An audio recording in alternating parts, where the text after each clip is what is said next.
All right, Romanticism was an artistic, literary, and intellectual movement that originated in Europe toward the end of the 18th century in most areas, was at its peak between the 1800s and 1850s. Partly a reaction to the Industrial Revolution, it was also a revolt against the aristocratic social and political norms of the Age of Enlightenment, and a reaction against the scientific rationalism of nature. It was embodied most strongly in the visual arts, music, and literature, but had a major impact on education and natural sciences. Its effects on politics was considerable and complex. While for much of the peak Romantic period it was associated with liberalism and radicalism, its long-term effect on the growth of nationalism was probably the most significant, especially for Germany. All right, let's take a look at Execution of the 3rd of May. This painting is 8 feet by 13 feet. The painting depicts the execution of masses of Spanish countrymen by French soldiers. So here you can see the French soldiers, and here are the Spanish countrymen. There are 8+ soldiers with their faces turned away from the viewer, firing at a group of Spanish countrymen at very close range. There is a central figure, Spanish man, early 30s, with his arms outstretched, as we can see right here, on his knees. He was wearing a white shirt, yellow pants. If you look very closely in his hands, it appears as if there's some piercings, somewhat Christ-like. On either side of him, there's various men, 7 of them, in various states of emotion. Some of the men are covering their eyes, others are in prayer, while at least one of them covers his ears. There's a monk in prayer with his hands folded right down here at the bottom that frames the central character. In the foreground, in front of this group of men being executed, is a pile of dead bodies, which you can see, and covered in blood. There's a lantern that illuminates this the execution. The action takes place outside of the city. There's a church and a cathedral in the distance. The men being executed are placed in front of a large boulder. And as you can see, this is a very poignant picture calling out the very bad deeds of the French against the Spanish during the time of Napoleon. All right, Wander Above the Sea Fog. In the foreground, a young man stands upon a rocky precipice with his back to the viewer. He is wrapped in a dark green overcoat and has a walking stick in his right hand, which you can see here. His hair is caught in the wind. The wanderer gazes out on the landscape, covered in a thick sea of fog. In the middle ground, several other ridges, perhaps none like the one the wanderer himself stands upon, jut out from the masses. So you can see some more here. And then there's some here with some little trees on it in the distance. In the far distance, faded mountains rise in the left, gently leveling off from the lowlands to the east. In the far background, you can see the clouds actually coming to meet up with the sky.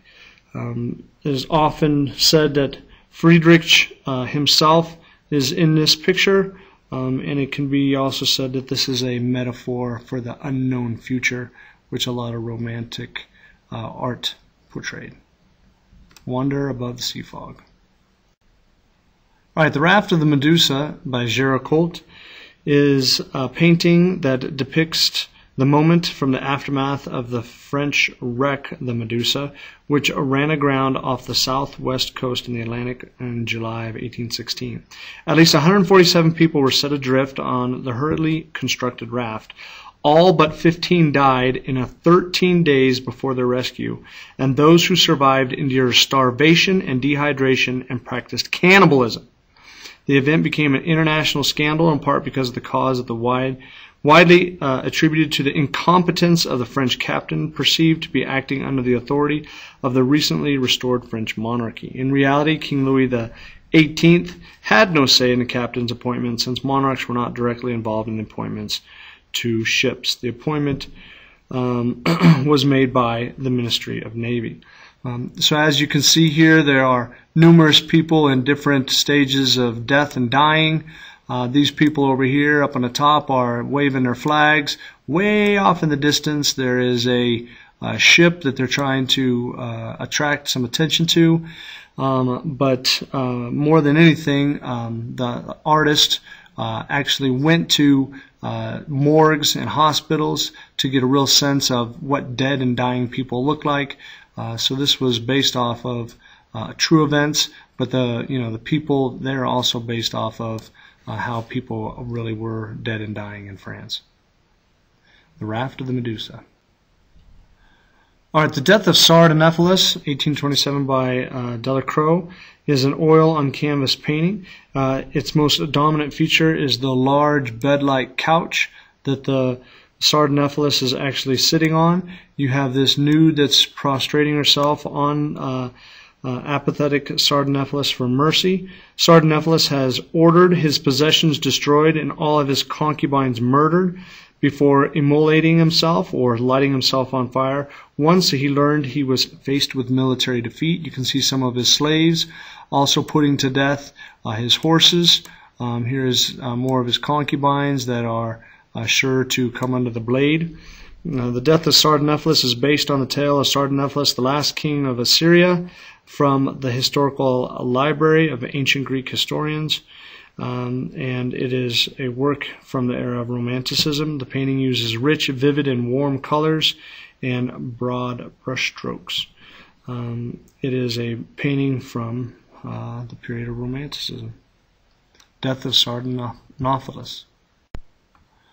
All right, Liberty Leading the People is another Delacroix painting, shortly produced after the July Revolution 1830, where Charles X was overthrown as head of the monarchy of France. The painting allegorically symbolizes the conquest of the French people. The focal point of the painting is a loosely clothed woman holding the French revolutionary flag and a musket. So here she is right here in the middle. She symbolizes the purity of the revolutionary cause and the French campaign for liberty and change. The woman personifies the ideals that French citizens held so highly. The revolution was brutal, but in the painting, French citizens advance seemingly unchallenged, stepping over the French army with ease, which are down here dead. The painting shows a dock worker far left. We can see him over here with his white collar, the gentleman more towards the middle, and the young boy over here on the right, all working together to take back their country. The painting highlights the remarkable collaboration of all male French citizens from different classes and walks of life. They march together as one. The entire painting glorifies war as a means to perpetuate French pride. The painting is structured as a pyramid with a woman who personifies the values of the French society at top. So here you can see kind of the pyramid shape taking place right here. Liberty Leading the People. All right, Hay Wain, 1821 by John Constable. The Hay Wain was finished in 1821, which depicts the rural scene on the River Stour between English counties of Suffolk and Essex. It hangs in the National Gallery in London and is regarded as one of Constable's most famous images, and one of the greatest and most popular of the English paintings. Painted in oil and canvas, the work depicts the central feature with 3 horses pulling a hay wain. So here's the horses pulling the cart here, or the large farm cart across the river. The scene takes place near Flatford Mill in Suffolk, though since the Stour forms the border of the 2 counties, the left bank is in the Suffolk and the landscape on the right is in the Essex. The Hay Wain is one of a series of paintings that Constable called the 6-footers, large-scale canvases, which he painted for the annual summer exhibitions at the Royal Academy. As with all of the paintings in this series, Constable produced full-scale oil sketches of the work, which now hang in London. Constable originally exhibited the finished work with the title Landscape at Noon, suggesting that he envisioned it as belonging to the classical landscape tradition of representing the cycles of nature. This is Hay Wain by John Constable. All right, let's take a look at Salisbury Cathedral by Constable once again. Among Constable's closest friends were Dr. John Fisher, the Bishop of Salisbury, and his family. The Constable gave lessons to one of Fisher's children. Fisher had commissioned this painting of the cathedral in 1820, and both he and his wife appear in the lower left-hand corner. And here they are, and he's like pointing at the cathedral over there. Constable had made a series of sketches, once again, before starting the work on the canvas, and after it had been exhibited in the Royal Academy in 1823, he was asked to make smaller versions and a full-scale replica. The painting embodies the full range of qualities of British landscape painting. The clouds, trees, and water meadows. So you see the cloud, the trees coming up, and of course the water meadow down here where the cows are, with cattle drinking at the edge of the pasture and the glorious architecture of the medieval castle, but all on a human scale. Of course, all of this pertains to the humans that are down here in the corner. Paintings like this one would have so conditioned our view of rural Britain that it is now difficult to imagine a time when the countryside and the country life were not held in such high regard. So once again, this is Salisbury Cathedral by Constable. All right, Rain, Steam, and Speed by Turner. This painting was first exhibited in the Royal Academy in 1844. The Great Western Railway was one of the number of private British railway companies created to develop a new means of transportation.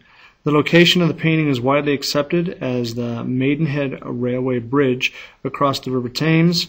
The view is looking east towards London. The bridge was designed by Brunel and completed in 1838. A tiny hare, so here's the bridge looking back towards London. Over here you can see another bridge, and here's a little boat down here. On the right hand side you can see that there is a tiny hare that appears to be running over here. Some have this as a reference to the limits of technology. Others believe the animal is running in fear of the new machinery, and Turner meant to hint at danger of man's new technology destroying the inherent sublime elements of nature. This is Rain, Steam, and Speed by Turner.